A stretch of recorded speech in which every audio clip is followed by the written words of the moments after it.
get through this. Easy finish. I'm not a great lover of cats. That's my fear. You're a disgrace, you are. Not me. That's my fear. You're a disgrace, you are.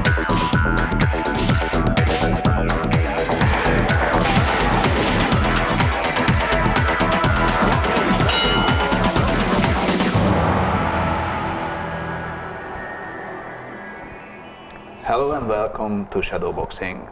Today my guest is Roger Cook. Roger, health.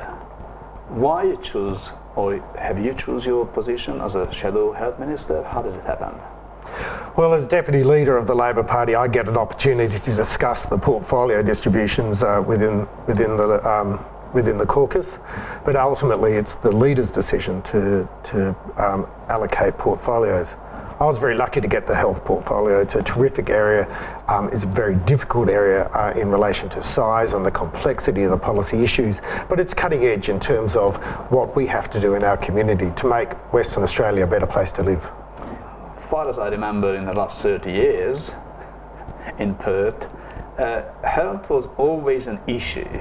Well, I guess ultimately health will continue to play a role in people's lives, whether it's themselves, their family, their loved ones. So that's why it's probably need solutions. So where is the solution? Why is not solved? So why are we facing with new challenges in health? Well, because of the demands in relation to health and the expectations in relation to health continue to grow. The demands will continue to grow as our population ages and as medical science provides more and more opportunities to intervene in people's lives. And the expectations continue to grow because the moment it is your loved one that's in trouble, that's the point that you want the health system to pull out every stop, regardless of expense, regardless of difficulty, pull out every stop to assist them. And so health remains a difficult policy area to work in, but it's a very rewarding one because it's one around which we can really make sustainable communities. One problem people in Perth really talking for the kids, we got only one doctor who is a specialist in the treatment of cancer. Yes. Is one person enough for the state? Absolutely not. And this is one of the crucial areas that the government really needs to work harder in. In Western Australia, we have a shortage of GPs. In Western Australia, we have a shortage of specialists.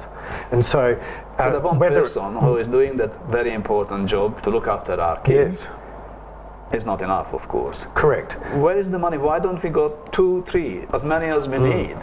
I mean, we got the capacity to have more doctors. What's happening? Well, often it's around about the supply of workforce supply. If the doctors aren't available, or if they prefer to practice in the eastern states rather than in Western Australia, we have to find new ways of attracting them to our health system. One of the ways we can do that, for instance, is to provide a greater emphasis on medical research, because these specialists want to be part of pushing the boundaries of understanding of health. But at the end of the day, you can throw as much money as you like at it. Sometimes it doesn't work, but in the case of Western Australia, we've enjoyed record revenue growth. We have the opportunity to provide a lot of the solutions in relation to health, and the government squandered that opportunity by using that record revenue growth on building projects in the city rather than health services in the suburbs.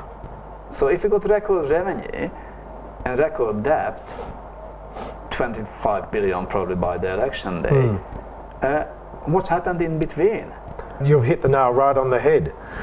The government has had record revenue growth, and we now have significant levels of public debt. Where's the money gone? Why haven't we seen an improvement in services, and why are people saying that services are actually deteriorating? And this is around the central issue around which the election campaign will be fought. It's around that issue of priorities.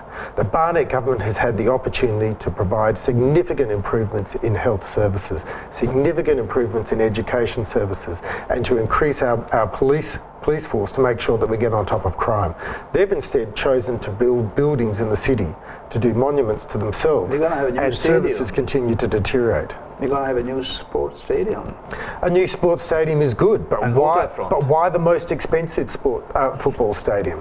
Why are we Because pushing we've got forward money. with an expensive Elizabeth Quay waterfront project when people are of the view that health services are continuing to deteriorate? It's a question of priorities, and the Barnett government's got their priorities wrong.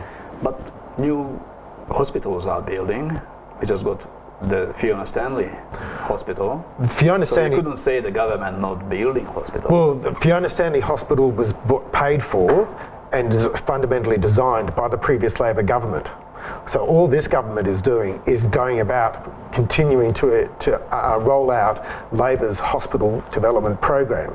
They're not actually undertaking fresh projects themselves. They are starting on the new children's hospital, but they delayed that. They actually delayed that in the last election. They said they would fast track the development of the children's hospital, and they've actually put it off by a number of years. So the government's got a really important question to answer to the people of Western Australia. One, where's the money gone? Why are people doing it so tough when we should be enjoying the best of times? And two, why have services continued to deteriorate when they've enjoyed such high revenue growth? On that note, again, you couldn't just say the government implementing the Labor's plan and building new hospitals. They putting some extra in it. They want to privatize the hospitals. What do you think? What's happening? So why the privatization is an issue? Well, privatisation is a significant difference between Labor in government and the Liberal Party in government. But tell me, what can be better if it's private?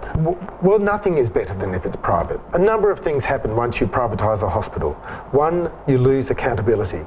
Two, workers tend, on the large part, to be worse off. Three, you lose control over the way services are delivered at that hospital. You lose the coordination that goes on between different departments and different hospitals. And finally, what you actually lose is that capacity to have control of one of government's core services. And the WA Labor strongly believes that core services like health should be kept in public hands. We've seen a parliamentary report on the functions and the operations at Peel Health Campus, which is which the Liberal government in 1997 privatised.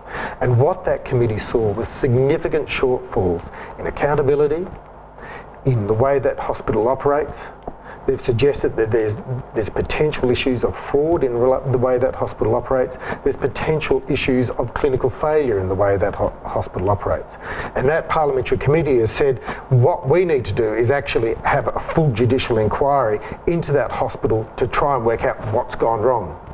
Now, while the government has known that things aren't as they should be at the Peel Hospital, Yes. they've known that since 2011.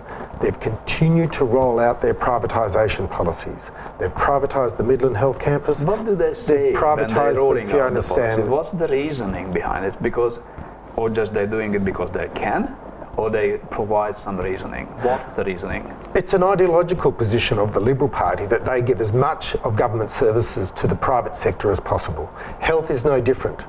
And we in the WA Labor say that health is a core service of government and it should remain in government hands so that the community has control over the way they're delivered.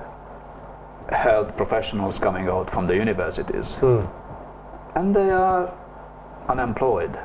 Indeed. What is going on? What's your plan if you're getting into power and you became even the Minister for Health? How can you solve that problem? Well, at the risk of sounding glib, building hospitals is actually the easy part in health. You just need a lot of money and you need a contractor to build the buildings. The difficulty is actually having the staff and managing the staff to stand next to the patients to deliver the health But services. you got these young people out from university, they dedicated, they learned their stuff, and they unemployed. How many of them? Well, in the area of nursing, Nursing. Yes. nursing in particular, where we know there's going to be a chronic shortage into the future, we know that there are about But we got at now least. oversupply because no one wants to employ them. Well, we don't have an oversupply. We So- have a situation Yes. whereby, at the moment, we are training enough nurses to keep up with the system, but we have to tool up when it comes to nurses. We have to get as many into the system as possible, so when those shortages take place over the next 10 to 20 years, that these nurses are in the system, hitting their straps, delivering health services. But they are out of the system. They're not getting into the system. So That's right. tell me, we need nurses, we need more nurses. In the future, we need much more. We're training them, and they just...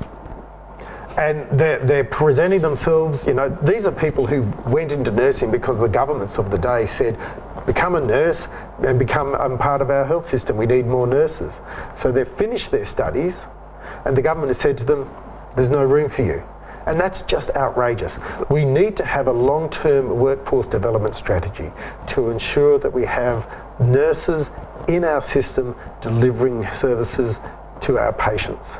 And so at the end of the day, the people who are going to pay for the fact that these nurses don't have jobs, don't have opportunities to advance their careers, the people that will pay will be WA patients, because they will be the ones suffering most when we have these nurse workforce shortages into the future. Roger, we have to go to a short break, but stay with us please, because we're coming back soon after the break with more of Shadowboxing.